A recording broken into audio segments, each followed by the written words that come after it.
بسم اللہ الرحمن الرحیم الحمد للہ رب العالمین والصلاة والسلام علی اشرف الانبیاء والمرسلین۔ یہ نور الہدا کے اسباق کا سلسلہ ہمارا جاری و ساری ہو، اور آج ہم نماز کسوف و خسوف و افزا، یہ نمازوں کے نام ہیں، یعنی جو سورج گہن ہوتا ہے اس کی نماز، اور چاند گہن جو ہوتا ہے اس کی نماز، اور کبھی کبھار پریشان ہوتا ہے بندہ، آ، اس پر خوف طاری ہوتا ہے یا پریشانی طاری ہوتی ہے، تو اس وقت بھی نماز پڑھی جاتی ہے۔ تو اس نماز کا طریقہ کیا ہوگا، کیسے پڑھی جائے گی، تو اس کے بارے میں آج کا باب ہے، تو شروع کرتے ہیں۔ کہتے ہیں باب صلاۃ الکسوف والخسوف والافزاع۔ سورج گہن، کسوف مطلب سورج گہن، خسوف مطلب چاند گہن، سورج گہن اور چاند گہن کی نماز اور افزا یعنی پریشانی کی نماز کے بارے میں باب۔ سننا رکعتان کحیئۃ النفل للکسوف بامام الجمعۃ۔ نماز نفل کی طریقے کی طرح، نماز نفل کی طریقے کی طرح کسوف کے لیے یعنی سورج گہن کے لیے 2 رکعتیں پڑھنا یہ سنت ہیں۔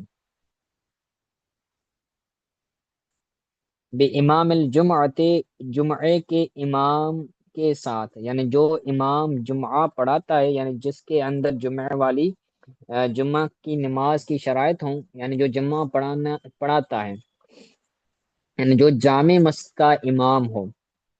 ایک تو ہوتا ہے نا، ایک جامع مسجد ہوتی ہے شہر کے اندر، دوسری ہوتی ہے قریب میں کوئی چھوٹی مسجد ہوتی ہے، عید ہوتی ہے جامع مسجد کے اندر۔ تو جو جمعہ پڑھانے والا امام ہے، جو جامع مسجد کا امام ہے، اس کی ساتھ یعنی اس کی ابتدا میں یہ نماز پڑھی جائے گی۔ او معمور السلطان ہے، یا پھر سلطان کا معمور یعنی سلطان کا مقرر کیا ہو، یعنی جس امام کو سلطان وقت نے مقرر کیا ہے کہ تم جو ہے وہ پڑھاؤ، تو اب وہ بندہ نماز کسوف، صلاۃ کسوف پڑھائے گا۔ اور یہ جو نماز ہوگی بلا اذان ولا اقامت، اس نماز کے اندر نہ اذان ہوگی نہ اقامت ہوگی، ولا جہرن، نہ ہی تلاوت اس کے اندر جہر کے ساتھ پڑھی جائے گی، ولا خطبتن، اس کے اندر خطبہ بھی نہیں ہوگا، بل یناد الصلاۃ جامعتن، بلکہ نماز کے لیے ندا دی جائے گی جامعتن، بل یہ ہے بل ینادا الصلاۃ جامعتن، یہ الگ جملہ ہے، صحیح ہے۔ بل ینادا، بلکہ ندا دی جائے گی، الصلاۃ جامعتن، نماز جو ہے وہ قائم ہونے والی ہے، جیسے کہتے ہیں نا الصلاۃ، نماز کے لیے کہتے ہیں حی علی الصلاۃ، حی علی الصلاۃ، نماز کی طرف آؤ، تو یہ بھی نماز کی طرف بلانے کے لیے ندا دی جائے گی کہ الصلاۃ جامعتن، نماز ہونے والی ہے، نماز پڑھنے کے لیے آؤ۔ ٹھیک ہے، تو اذان نہیں ہوگی، صرف یہ ایک جملہ کہا جائے گا کہ نماز ہونے والی ہے، تاکہ لوگوں کو پتہ چلے کہ یہاں پر نماز ہو رہی ہے، تو ہم بھی نماز کے اندر شامل ہو جائیں۔ کہتے ہیں وَسُنَّةُ تَطْوِيلُهُمَا، ان دونوں کو طویل کرنا یہ سنت ہے، یعنی نماز صلاۃ الکسوف اور صلاۃ خسوف، سورج گہن کی نماز اور جو ہے وہ چاند گہن کی نماز، دونوں کو طویل کرنا یہ سنت ہے۔ و تطویل و رکوعہما، ان دونوں کے رکوع کو طویل کرنا یہ بھی سنت ہے۔ و سجودہما، ان دونوں نمازوں کے سجدوں کو بھی طویل کرنا یہ بھی سنت ہے، یعنی اس کے اندر طویل کر سکتے ہیں، سنت ہے، بلکہ یہی ہے کہ اس کو طویل کیا جائے، رکوع کو طویل کریں، اس کے اندر جو ہے وہ کثرت کے ساتھ تسبیح پڑھیں، سجدے کے اندر بھی کثرت کے ساتھ تسبیح پڑھیں، اور قیام بھی اگر طویل کرتا ہے تو پھر کثرت کے ساتھ اس کے اندر تلاوت کریں۔ ثم يدعو الامام جالسا مستقبل القبلة ان شاء، پھر امام بیٹھ کر قبلے کی طرف منہ کر کے دعا کرے گا، پھر امام دعا کرے گا بیٹھ کر اور قبلے کی جانب منہ کر کے، انشاء اگر چاہے۔ او قائمن مستقبل الناس، یا پھر کھڑے ہو کر دعا کرائے گا لوگوں کی طرف چہرہ کر کے۔ اگر بیٹھ کر دعا کرا رہا ہے تو پھر کعبۃ اللہ کی طرف، قبلے کی طرف چہرہ ہوگا، اور اگر کھڑے ہو کر دعا کرا رہا ہے تو پھر لوگوں کی طرف چہرہ ہوگا امام کا۔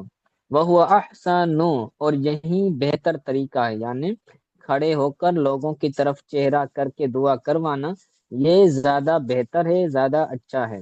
وَيُؤَمِّنُونَ عَلَى دُعَائِهِ حَتَّى يَكْمُلَ الْإِنْجَاءُ الشَّمْسِ، پھر وہ لوگ اس کی دعا پر، یعنی امام کی دعا پر آمین کہیں گے۔ یو امینون یہ تشدید کے ساتھ ہے، یعنی آمین کہیں گے امام کی دعا پر، یہاں تک کہ وہ حتیٰ یکمل، حتیٰ کی وجہ سے اس پر جو ہے وہ نصب آئے گی، حتیٰ یکمل انجاء الشمس، انجا یہ فاعل ہے، یہاں تک کہ سورج کا زرد ہونا یہ مکمل ہو جائے۔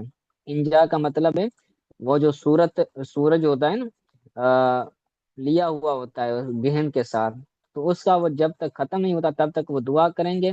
وَإِن لَّمْ يَحْضُرِ الْإِمَامُ صَلُّوا، اور اگر امام حاضر نہ ہو تو وہ نماز پڑھیں گے، یعنی اکیلے اکیلے نماز پڑھیں گے فردہ۔ اگر امام نہ ہو جمعے والا، یا کوئی بھی امام نہ ہو پڑھانے والا، تو کیا کریں گے؟ اکیلے اکیلے نماز پڑھیں گے، کل خسوف، یعنی خسوف کی طرح، چاند گرہن کی طرح، والظلمۃ الحائۃ نہارا، دن کے وقت اندھیرا، خوفناک اندھیرا، اندھیرے کی طرح، یعنی جب خوفناک اندھیرا ہوتا ہے تو کیا ہوتا ہے، بندہ افضا کے طور پر نماز پڑھتا ہے، تو اس کی طرح یہی کرے گا، یعنی اکیلے اکیلے پڑھیں گے۔ یعنی یہ جو تشبیہ دے رہے ہیں اکیلے ہونے میں دے رہے ہیں، کہ جس طرح صلاۃ کسوف ہوتی ہے، یعنی چاند گہن نماز ہوتی ہے، تو اس کے اندر اکیلے اکیلے نماز پڑھتے ہیں، اس کے اندر امامت نہیں ہوتی۔ اور جو ظلمت چھائی ہوتی ہے، یعنی سخت اندھیرا چھا جائے دن کے وقت، تو اس وقت بھی جو نماز پڑھی جاتی ہے وہ اکیلا اکیلا بندہ ہو کر نماز پڑھتا ہے۔ اسی طرح والریح شدیدۃ والفزع، شدید سخت آندھی ہو، سخت ہوا ہو، شدید ہوا ہو، یا پھر خوف ہو، فزع یعنی گھبراہٹ ہو، خوف ہو، تو اس وقت بھی جو نماز پڑھی جاتی تو اکیلے اکیلے لوگ نماز پڑھتے ہیں۔ تو اسی طرح وہ بندے کیا کریں گے؟ اکیلے نماز پڑھیں گے اگر امام موجود نہ ہو۔ صحیح ہے؟